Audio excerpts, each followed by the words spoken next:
La Chine a commencé à utiliser une arme plus mortelle que l'arme nucléaire, passant inaperçue. Une arme qui pourrait causer des ravages dans 6 pays en un rien de temps. En 2017, les soldats indiens ont repoussé l'armée chinoise qui tentait de contrôler le Bhoutan. Alors la Chine s'est vengée de la manière la plus inhumaine possible, un geste qui a coûté la vie à 300 innocents et laissé des millions de personnes souffrantes.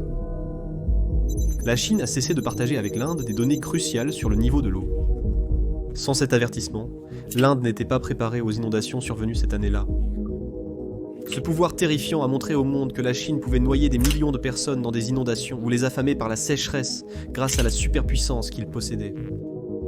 Ce pouvoir n'était rien d'autre que des barrages. Dans cette vidéo, découvrons comment la Chine a fait de l'eau une arme. Et que font ces pays pour riposter? YouTube n'apprécie pas les sujets liés à la guerre, et les bots du Parti communiste chinois n'aiment pas les vidéos critiquant leur parti. Dans cette vidéo, nous avons plus que jamais besoin de votre aide. Cliquez sur le bouton j'aime et vous abonnez en bas, nous aide vraiment avec l'algorithme YouTube. D'accord, commençons. Mais la soif de domination de la Chine ne se limite pas seulement au fleuve Mékong et à l'Asie du Sud-Est. Son implication dans une guerre de barrages en Inde a engendré des tensions entre les deux nations.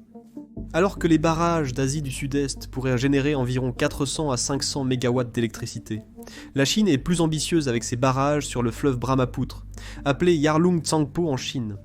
La Chine construit un énorme barrage de 60 000 MW sur le Yarlung Tsangpo, qui produirait 3 fois l'électricité de la plus grande centrale hydroélectrique du monde, le barrage des Trois Gorges. Ce projet a été approuvé en 2021 par le Congrès national du peuple de Chine. Le barrage est construit à seulement 30 km de la frontière de l'Arunachal Pradesh en Inde, dans la région de Medog, ce qui rend la situation d'autant plus préoccupante. Pour l'Inde et d'autres pays en aval comme le Bangladesh, cela pourrait être une potentielle bombe à eau. Le Bangladesh s'inquiète des barrages qui pourraient gravement impacter son approvisionnement en eau douce du fleuve Brahmapoutre. Alors, pourquoi exactement les barrages de la Chine sur le fleuve Brahmapoutre sont-ils si importants pour les pays en aval ? Les barrages construits et prévus par la Chine pourraient avoir des conséquences dévastatrices pour les habitants de l'Arunachal Pradesh et de l'Assam, dans le nord-est de l'Inde. Un risque majeur est l'inondation. La Chine pourrait soudainement relâcher de grandes quantités d'eau de ses barrages, causant de graves inondations en aval. D'autre part, elle pourrait également provoquer des sécheresses, en coupant totalement le flux d'eau. Les deux scénarios pourraient toucher des millions de personnes et ravager l'écosystème fluvial, bouleversant la vie dans la région. Le fleuve Brahmapoutre est d'une importance capitale pour l'Inde, ce qui explique pourquoi cette situation pose un gros problème au pays.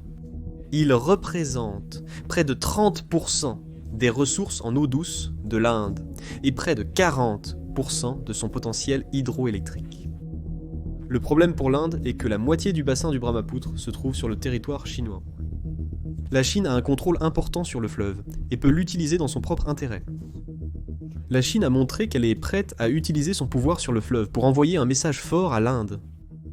Ce projet, estimé à 137 milliards de dollars, devrait générer 60 gigawatts d'énergie et a suscité des inquiétudes dans les pays en aval comme l'Inde et le Bangladesh quant aux impacts potentiels sur le débit de l'eau et la stabilité régionale. L'impasse de Doklam en 2017 en est un exemple clair. En voici un bref résumé. En 2017, la Chine a débuté la construction d'une route à Doklam, zone disputée entre le Bhoutan et la Chine. Lorsque la Chine est intervenue, l'Inde a dû intervenir pour 2 raisons. Accord de sécurité conclu entre l'Inde et le Bhoutan.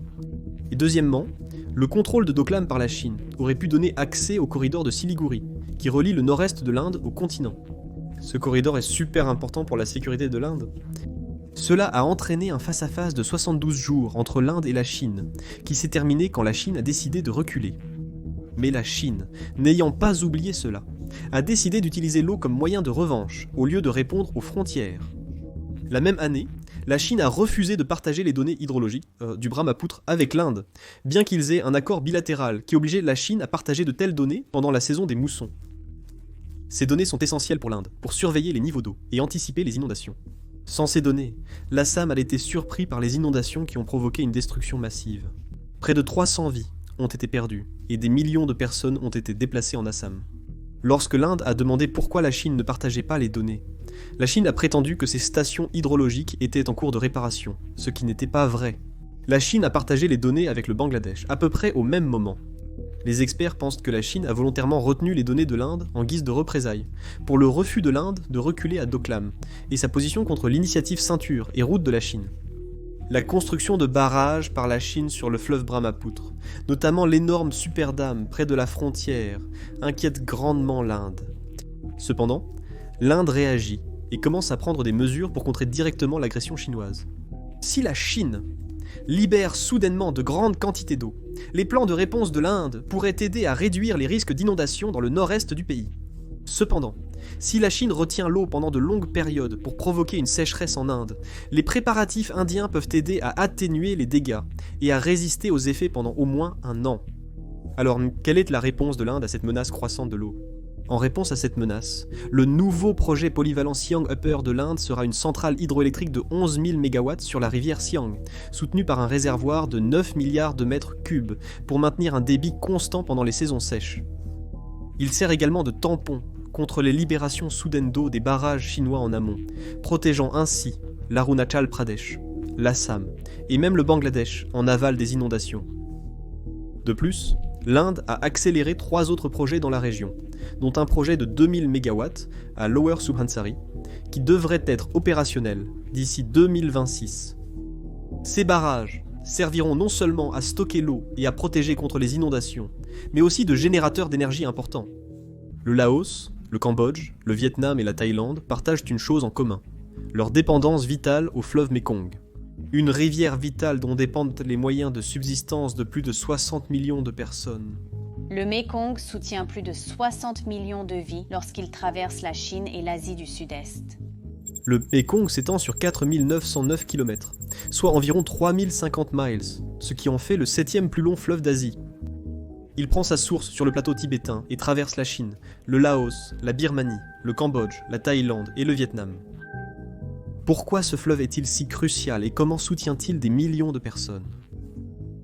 Dans le delta fertile du Mékong au Vietnam, ce fleuve puissant est un véritable moteur de changement. Il représente près de 27% du produit intérieur brut du pays, aide à produire environ la moitié du riz du Vietnam. C'est environ 24,8% de millions de tonnes métriques. Le pays tire plus de 40% de son agriculture et près de 65% de ses revenus d'exportation de fruits grâce à lui. Incroyable, non ? Tout cela grâce aux immenses inondations du fleuve pendant la saison des pluies. De mai à octobre, les eaux de crue se déversent dans le lac Tonle Sap du Cambodge, dans un phénomène appelé l'inversion du Tonle Sap.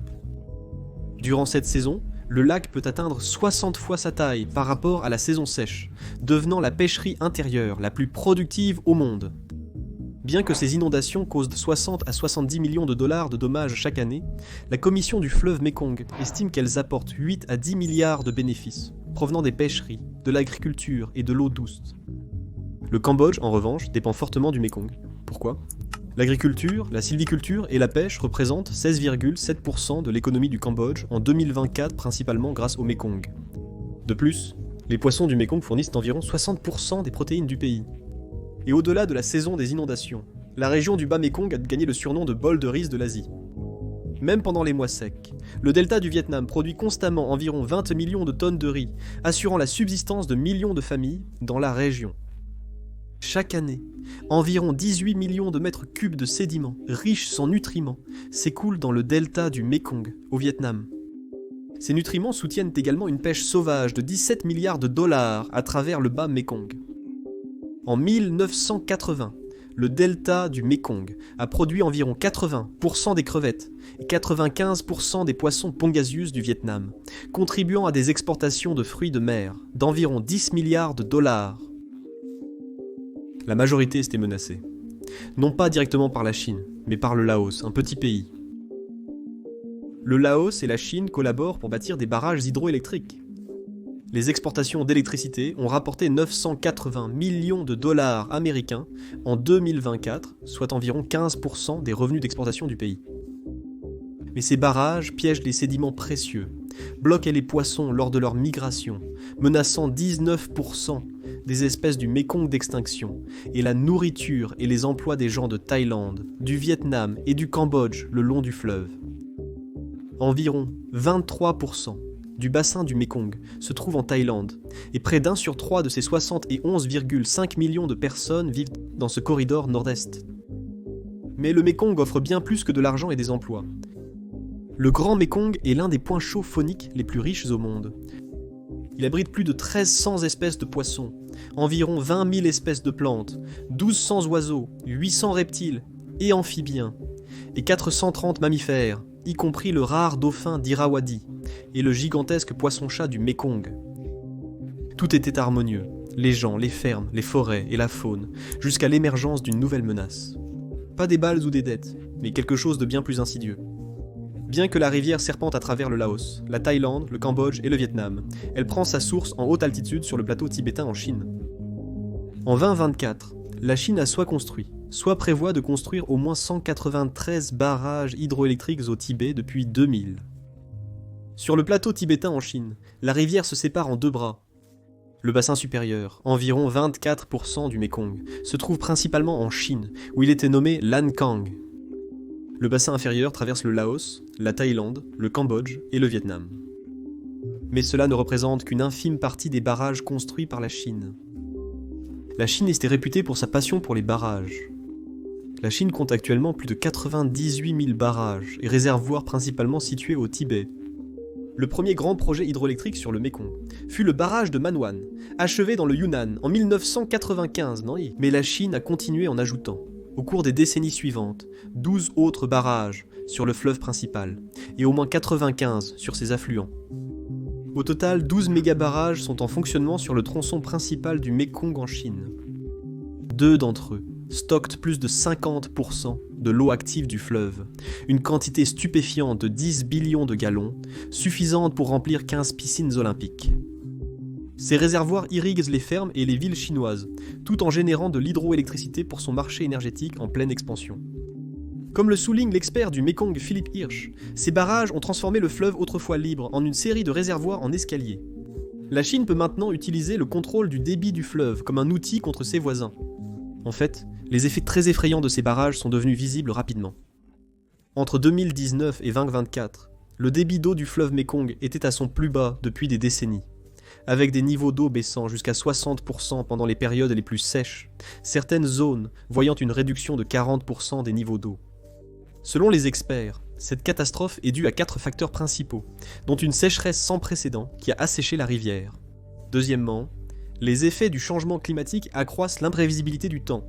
Troisièmement, un effet El Niño, qui réchauffe l'eau de surface des océans, altérant les précipitations et asséchant les terres.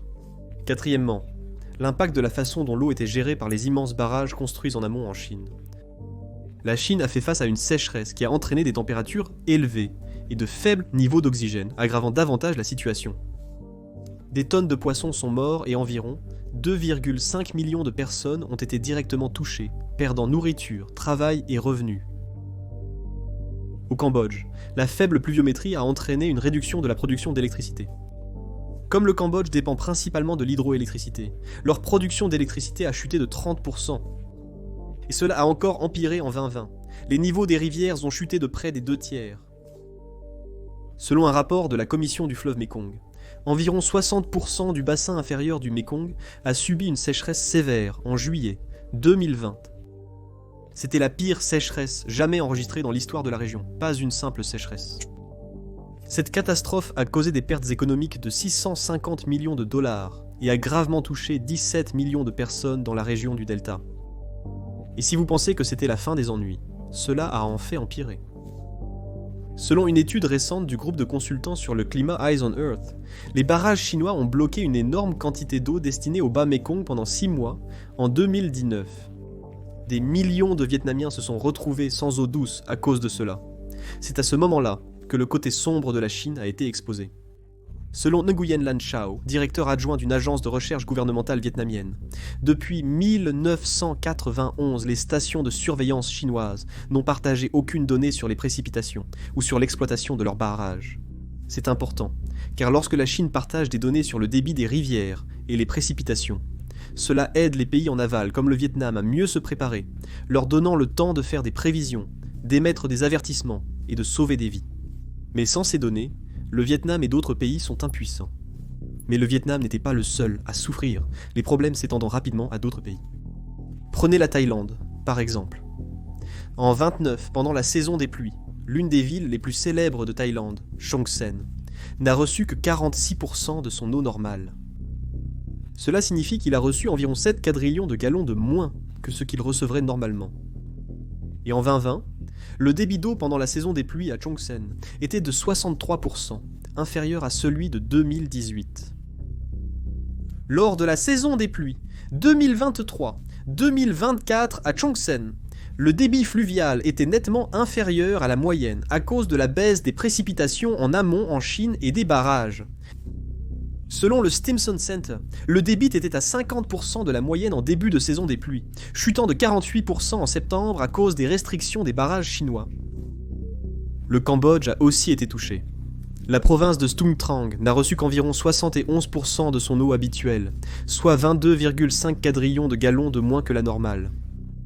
Au début de la saison sèche en 2020, le volume d'eau total stocké dans le bassin du Mékong était environ 50% en dessous de la normale. La pénurie d'eau a vite révélé ses effets néfastes. Vous voyez, la Thaïlande était autrefois un géant en matière de production de sucre. C'était le deuxième plus grand exportateur de sucre au monde. Mais en raison de la terrible sécheresse en 2019, la production de sucre de la Thaïlande a chuté de près de 28% d'une année sur l'autre en 2019 et 2020. La production a chuté à un plus bas de 9 ans de seulement 10,5 millions de tonnes.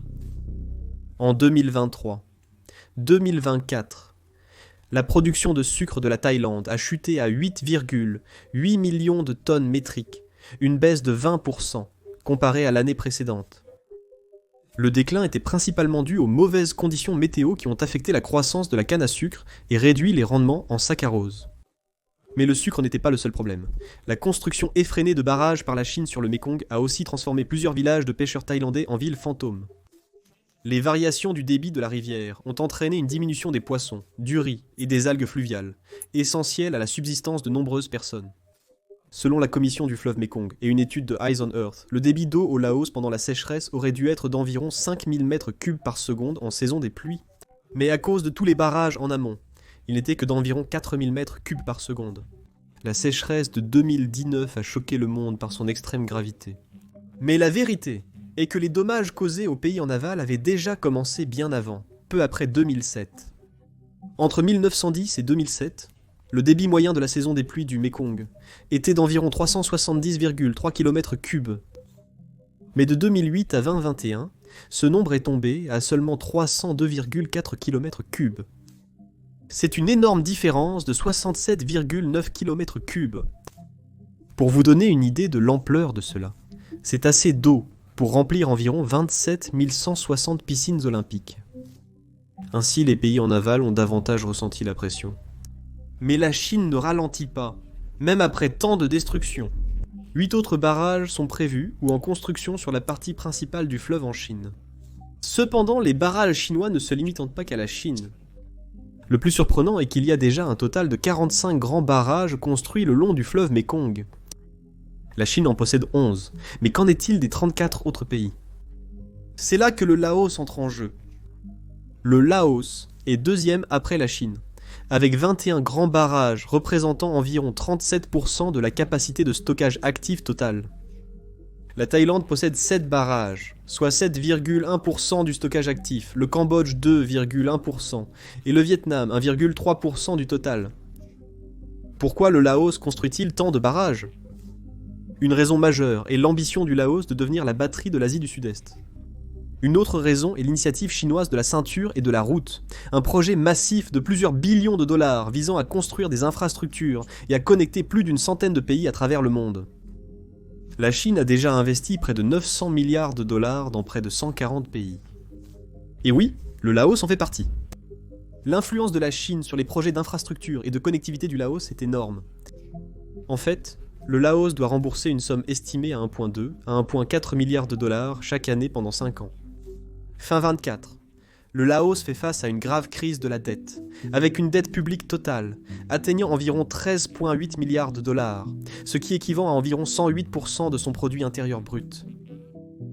Sur cette somme, environ 6,9 milliards de dollars sont dus à la Chine, le plus grand créancier. Cette dette provient principalement de grands projets d'infrastructure, notamment des barrages hydroélectriques sur le Mékong, et une ligne ferroviaire à grande vitesse de 6 milliards de dollars reliant la Chine et la Thaïlande via le Laos. Néanmoins, l'économie du Laos a réussi à subsister au fil des années. La raison principale est une chose, les barrages. Les barrages sont essentiels à l'économie du Laos. L'électricité restait le premier produit d'exportation du Laos, rapportant environ 1,960 milliard de dollars, la Thaïlande étant le plus gros acheteur. La Thaïlande importe à elle seule environ 1,78 milliard de dollars d'électricité du Laos. Ainsi, le Laos est devenu un des principaux exportateurs d'hydroélectricité asiatique. Le Laos vend près de 80% de son électricité produite à ses voisins, notamment la Thaïlande et le Vietnam. En réalité, l'électricité représente 30% des exportations totales du Laos. Et l'hydroélectricité, elle fournit un énorme 70% de toute l'énergie que le Laos produit. Le rêve du Laos de devenir la batterie de l'Asie du Sud-Est n'est pas nouveau. Il a débuté au début des années 2000. Le Laos, l'un des pays les plus pauvres et les moins développés de l'Association des Nations de l'Asie du Sud-Est, a vu une opportunité de croissance économique rapide grâce à la vente d'hydroélectricité. Et devinez quoi ? Le Laos a en fait bien réussi. En 2000, la capacité hydroélectrique du Laos n'était que de 400 MW.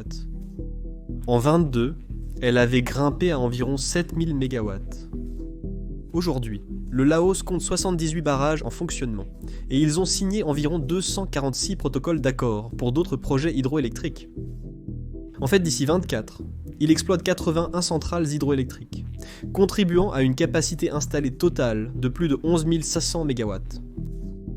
Sur le seul Mékong, le Laos a déjà 2 grands barrages en fonctionnement, un barrage en construction et 6 autres prévus pour l'avenir. Et il y a une raison pour laquelle le Laos est si confiant. La demande d'énergie dans les pays de l'Association des Nations de l'Asie du Sud-Est devrait augmenter de 60% au cours des 2 prochaines décennies.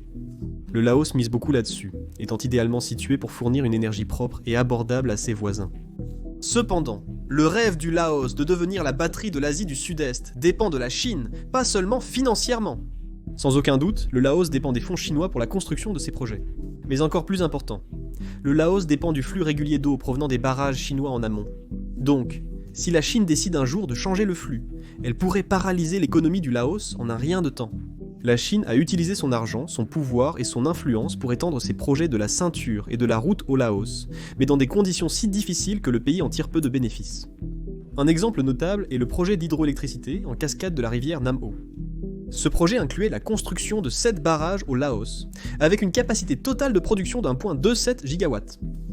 Le problème est que Power Construction Corporation, aussi connue sous le nom de Power China, une entreprise chinoise, possède une part majoritaire de 85% dans ce projet. L'expertise et le financement provenaient de Chine. La Chine a investi une somme colossale de 2,8 milliards de dollars américains pour ce projet. Au début, cela semble bénéfique pour le Laos, de nouveaux barrages et de l'électricité, sans avoir à payer pour la plupart de ces choses. Mais les apparences sont trompeuses. Le projet est détenu et exploité par Power China Resources, dans le cadre d'un contrat de construction-exploitation-transfert. Construction-exploitation-transfert. Cela signifie que la Chine exploitera les barrages et conservera tous les bénéfices pendant les 29 premières années. Ce n'est qu'après 29 ans que ces barrages seront finalement remis au Laos. Mais pour le peuple du Laos, ce projet s'est transformé en un véritable cauchemar. Les barrages ont été gravement affectés par l'écologie sensible et la biodiversité du bassin de la rivière Nam O, une ligne de vie pour des milliers de personnes qui en dépendent pour leur survie. Des milliers de personnes ont également été déplacées pendant la construction du barrage. En résumé, la Chine construit massivement des barrages à l'étranger, notamment au Laos, où se trouvent 81% de ces barrages dans le bassin du Mékong. Selon les experts, la Chine construit de nombreux barrages au Laos, principalement pour acheter son électricité, préservant ainsi l'environnement et l'écologie à l'intérieur de ses propres frontières. Le Yunnan en Chine est l'un des principaux acheteurs d'électricité produite par les barrages laotiens. Cependant, le Laos n'est pas le seul pays pris au piège de l'initiative chinoise de la ceinture et de la route. Il y a un autre pays d'Asie du Sud-Est, où les barrages chinois ont détruit des milliers de vies. Le 17 décembre 2018, le premier ministre cambodgien Hun Sen et des responsables de China Huaneng Group ont inauguré le barrage Lower Sesong 2 au Cambodge. Derrière les sourires des dirigeants devant les caméras se cachait la véritable histoire. Seules les personnes qui ont tout perdu connaissaient la sombre vérité derrière ces célébrations. Le barrage de Lower Season 2 est le plus grand barrage construit par la Chine au Cambodge. Ce barrage est non seulement grand, mais aussi l'un des plus larges d'Asie, s'étendant sur plus de 6 km. Ce projet massif a été construit et est exploité par l'entreprise d'État chinoise Huaneng Group. Malgré les participations mineures du Royal Group du Cambodge et d'Electricity of Vietnam, entreprise d'électricité vietnamienne, la Chine détient la majorité de la propriété du projet. Selon les rapports, les banques publiques chinoises ont fourni la majorité du financement, environ 800 millions de dollars pour ce projet. Ce barrage hydroélectrique de 400 MW, construit dans le cadre de l'initiative Ceinture et Route de la Chine, a pour objectif de 80% de l'électricité nécessaire à Phnom Penh, la capitale du Cambodge. Et pour réaliser ce rêve, un lourd tribut a été payé. Ils ont inondé 34 000 hectares de terre boisée, et pour vous donner une idée de sa taille, vous pourriez y insérer environ 45 333 terrains de football. Depuis l'achèvement du barrage, des milliers de Cambodgiens ont perdu leur maison et leur mode de vie. Environ 2700 familles, soit environ 5000 personnes, ont été déplacées. Des familles qui y vivaient depuis des générations. Avant le début des travaux, de nombreux riverains ont tenté de s'exprimer. Mais selon les rapports, les autorités cambodgiennes et les responsables de l'entreprise ont principalement ignoré leurs préoccupations. Les gens ont été forcés d'accepter de petites sommes d'argent pour leurs terres et maisons perdues. Ils ont été relogés dans des zones avec un mauvais logement, des services médiocres et sans formation, ni aide adéquate, pour démarrer de nouveaux emplois.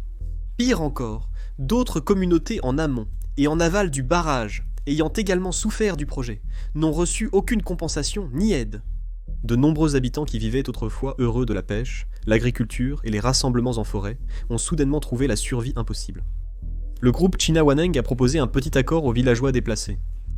Un terrain de 5 hectares sur un site de réinstallation, plus une maison préconstruite, ou environ 6 000 $ américains pour construire soi-même une maison. Mais il y avait un hic. Les nouvelles zones de réinstallation étaient éloignées de leurs anciens lieux de pêche, et les 6 000 $ proposés ne suffisaient pas pour construire une maison de qualité. Beaucoup de familles se sont plaintes du sol rocheux et infertile, nuisant à la croissance de leur culture. Malgré leur désir d'améliorer la récolte, la plupart n'avaient pas les moyens d'acheter les engrais nécessaires. Et pour aggraver les choses, l'eau sur ces nouveaux sites était contaminée. Beaucoup de gens disaient que l'eau était si mauvaise qu'ils devaient acheter de l'eau potable, chose qu'ils n'avaient jamais eu besoin de faire auparavant. Mais le véritable cauchemar pour les Cambodgiens ne faisait que commencer. La construction du barrage a anéanti les 3 principales sources de revenus de milliers de locaux. D'abord, le barrage a éliminé les poissons du fleuve Mékong. La pêche n'était pas seulement un moyen de nourrir leur famille, c'était aussi une source majeure de revenus. Cependant, la construction du barrage a interrompu 2 affluents majeurs du Mékong. De plus, l'immense réservoir créé par le barrage a perturbé le déplacement des poissons, affectant leur alimentation et leur reproduction. Le résultat a été dévastateur, entraînant des morts massives d'espèces de poissons. Là où les familles pouvaient autrefois attraper 40 kg de poissons, il est maintenant difficile d'attraper même 2 kg. Les gros poissons précieux qui leur rapportaient beaucoup d'argent ont presque disparu. Deuxièmement, le barrage a bloqué le limon, ce riche sable et sol transporté par la rivière pendant les saisons de pluie. Avant le barrage, le limon fertilisait naturellement les terres, permettant aux agriculteurs de cultiver riz et fruits. Mais maintenant, sans nouvel apport de limon, les champs ont perdu leur fertilité et les rendements ont fortement diminué. Et troisièmement, l'inondation des forêts a éliminé une autre source majeure de survie.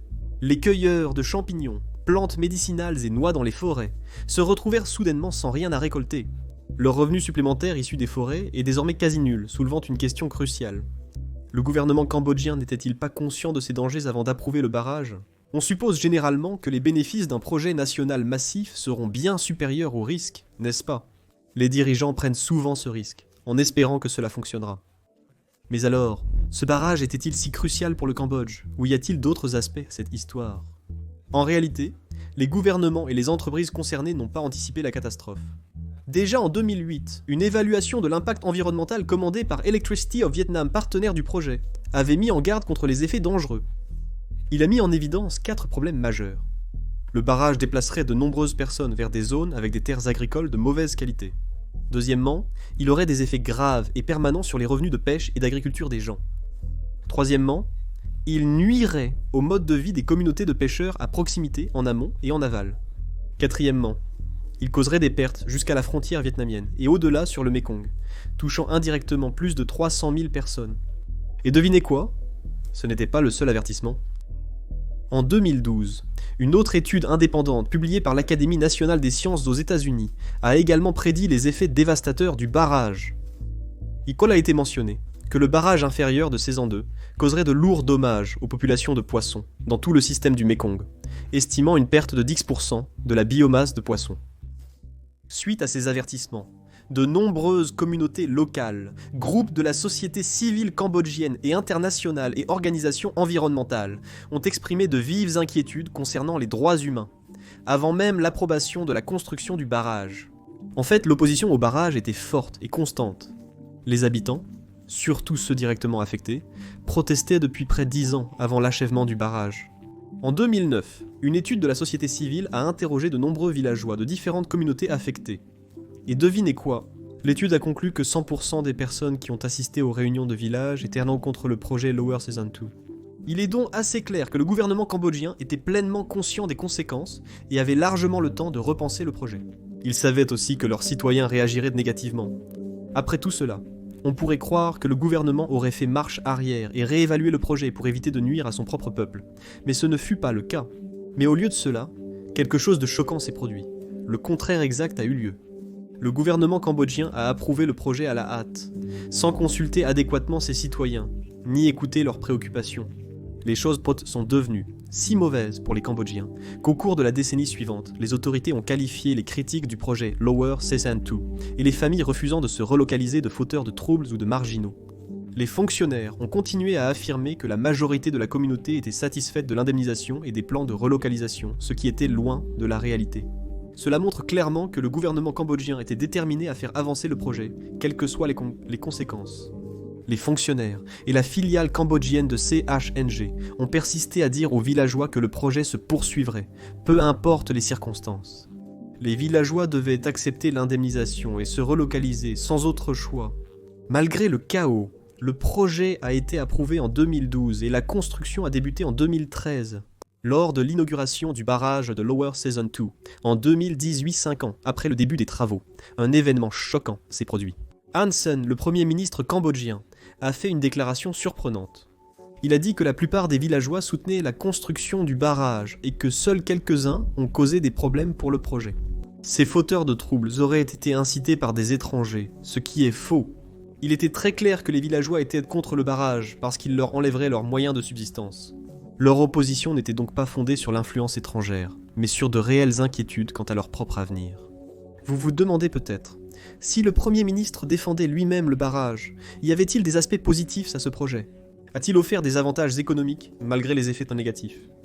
Vous voyez, CHNG, l'entreprise chinoise responsable de la construction du barrage, a affirmé que le barrage pourrait produire 400 MW à pleine capacité, et 1998 gigawattheures par an, ce qui représenterait un 1/6 de la production annuelle totale d'électricité du Cambodge. Mais la réalité s'est avérée être bien différente. Les niveaux de production réels n'étaient à que d'un tiers des chiffres annoncés, ce qui signifie que le barrage produisait moins de 70 millions de dollars d'électricité par an. Pas tout à fait le succès que l'entreprise avait promis. De plus, le terrain du Cambodge n'est pas propice à la construction de barrages dans des vallées profondes, contrairement au Laos ou au Vietnam. Le terrain plat du Cambodge nécessite des barrages plus longs pour générer autant d'électricité, inondant de vastes zones.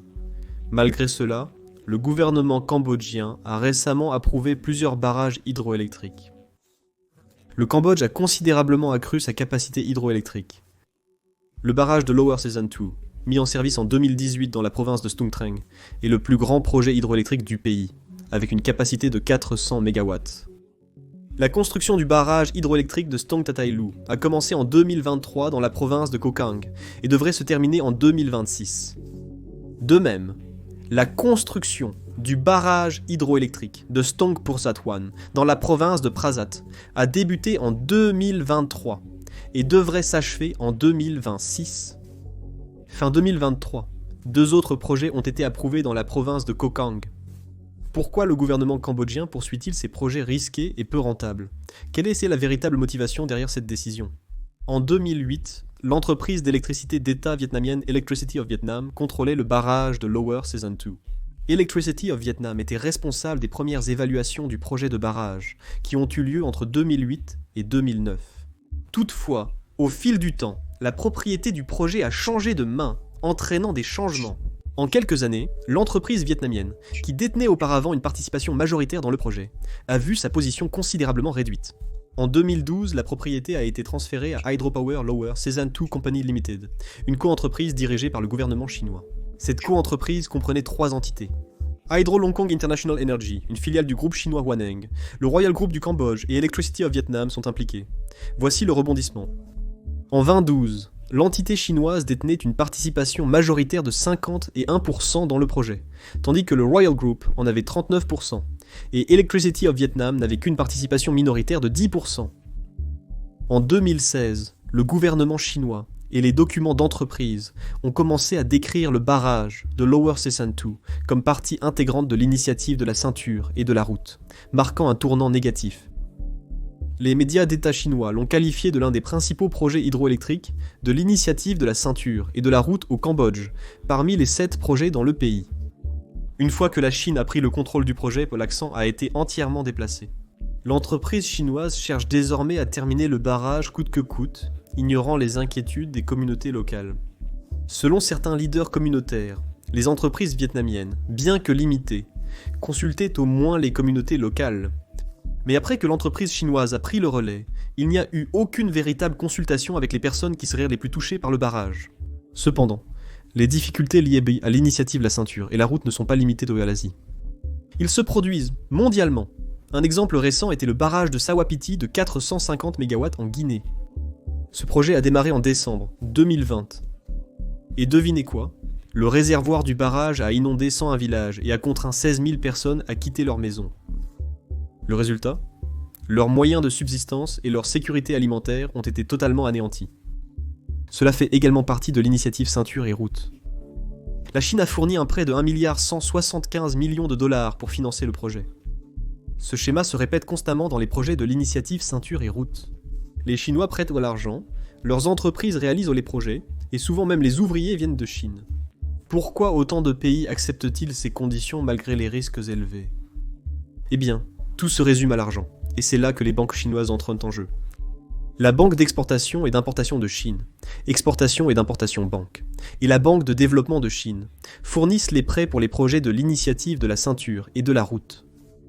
D'ici 2020, la Exportation et d'importation Banque avait prêté plus d'1 billion de yuan, environ 150 milliards de dollars, pour les projets de l'initiative de la Ceinture et de la route. Pendant ce temps, la Banque de développement de Chine avait accordé plus de 190 milliards de dollars pour plus de 600 projets d'ici 2018. Donc ouais, pas. En 2025, la Banque d'exportation-importation de Chine a lancé un plan de soutien financier spécial, concis et efficace pour promouvoir le développement qualitatif de l'initiative de la Ceinture et de la route. Le motif derrière ce plan est de renforcer le soutien financier pour les projets à petite échelle qui nécessitent un faible investissement, produisent des résultats rapides et apportent des avantages directs aux communautés locales. Mais à ce stade, vous connaissez sûrement bien la réalité. Ce ne sont pas des prêts typiques. Ces conditions sont bien plus avantageuses que celles du Fonds monétaire international. Les prêts sont très attractifs, en particulier pour les pays ayant un réel besoin d'aide financière. Les conditions facilitent l'acceptation par les pays sous-développés, même si les conséquences, à long terme, peuvent être énormes. Les prêts chinois attirent de nombreux pays, en particulier ceux dans le besoin, pour plusieurs raisons. Comprendre ces raisons explique pourquoi ils sont préférés aux autres options, comme les prêts du Fonds monétaire international. Premièrement, obtenir un prêt de la Chine est beaucoup plus facile comparé au Fonds monétaire international. Le Fonds monétaire international a tendance à imposer des conditions strictes à ses prêts, ce qui peut être difficile à respecter pour les pays. Deuxièmement, contrairement au Fonds monétaire international qui examine la capacité d'un pays à rembourser un prêt avant de l'accorder, la Chine ne se préoccupe pas vraiment de la solvabilité du pays emprunteur. Enfin, d'après les experts du Centre de politique de développement mondial, les prêts du Fonds monétaire international visent principalement à réformer l'économie de l'emprunteur, alors que ceux de la Chine se concentrent davantage sur les projets d'infrastructure. Et lorsque vient l'heure du remboursement, le Fonds monétaire international insiste sur les paiements en espèces. D'autre part, la Chine est plus flexible, acceptant le remboursement par d'autres moyens, comme les exportations de ressources naturelles, les faveurs géopolitiques, ou même la prise de contrôle d'actifs stratégiques. Prenons l'exemple du Sri Lanka. En raison d'une dette massive, le pays a dû céder le contrôle de son port de Hambantota à la Chine pour un bail de 99 ans. Djibouti doit à la Chine près de 75% de son produit intérieur brut uniquement pour des projets portuaires et ferroviaires. En 2017, la Chine a ouvert sa première base militaire à l'étranger à Djibouti, suscitant des inquiétudes que des projets apparemment commerciaux établissent en réalité une position stratégique forte. Le Kenya a beaucoup emprunté pour son chemin de fer à écartement standard, laissant 21% de sa dette externe liée à la Chine. Voici de véritables exemples de la manière dont un pays pourrait céder à la Chine quelque chose de grande valeur en contrepartie du remboursement d'un prêt. Malgré des taux d'intérêt élevés d'environ 5%, contre 2% pour le Fonds monétaire international, les prêts chinois restent un choix populaire pour les pays sous-développés, grâce à leurs conditions attrayantes et leur flexibilité.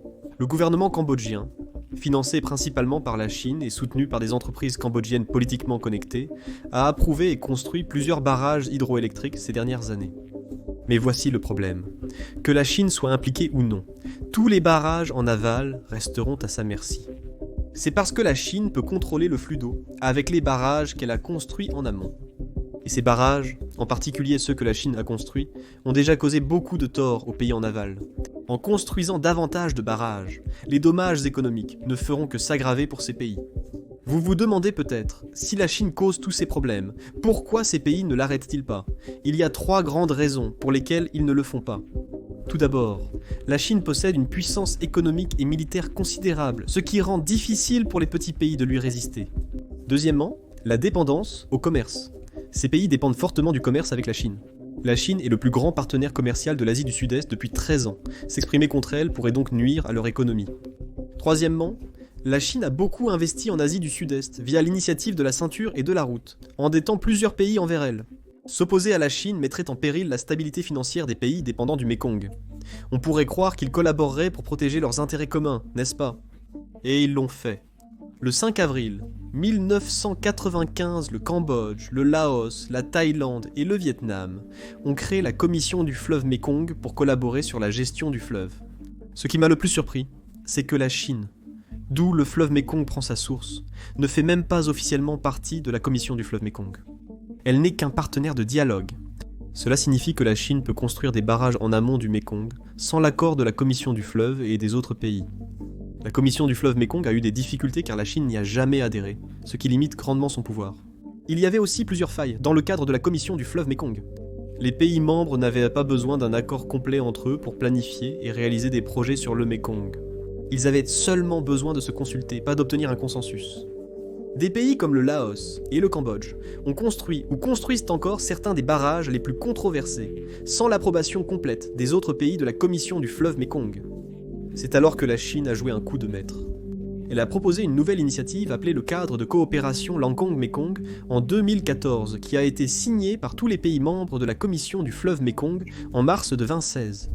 Cette fois, la Birmanie et la Chine ont rejoint cette initiative. Cette nouvelle organisation intergouvernementale avait un objectif distinct de la Commission du fleuve Mékong. Son objectif était non seulement de se concentrer sur la coopération fluviale, mais aussi de s'attaquer aux problèmes politiques et sécuritaires, de promouvoir le développement économique et durable, et de renforcer les liens sociaux, culturels et interpersonnels entre les pays membres. D'après de nombreux experts, malgré son caractère plus récent, la coopération Lancong-Mékong est l'une des plus impactantes pour les pays du fleuve Mékong. La grande différence est que la Chine fait désormais partie de l'initiative, ce qui a contribué à la rendre plus efficace. Vous vous demandez peut-être pourquoi la Chine n'a pas simplement intégré la Commission du fleuve Mékong, mais a préféré créer sa propre version. La Chine cherchait principalement à saper la Commission du fleuve Mékong pour établir un cadre plus favorable à ses intérêts. En dirigeant la coopération Lancong-Mékong, la Chine pourrait mieux contrôler le récit autour du fleuve et avoir plus de poids sur les projets de barrages et leur impact.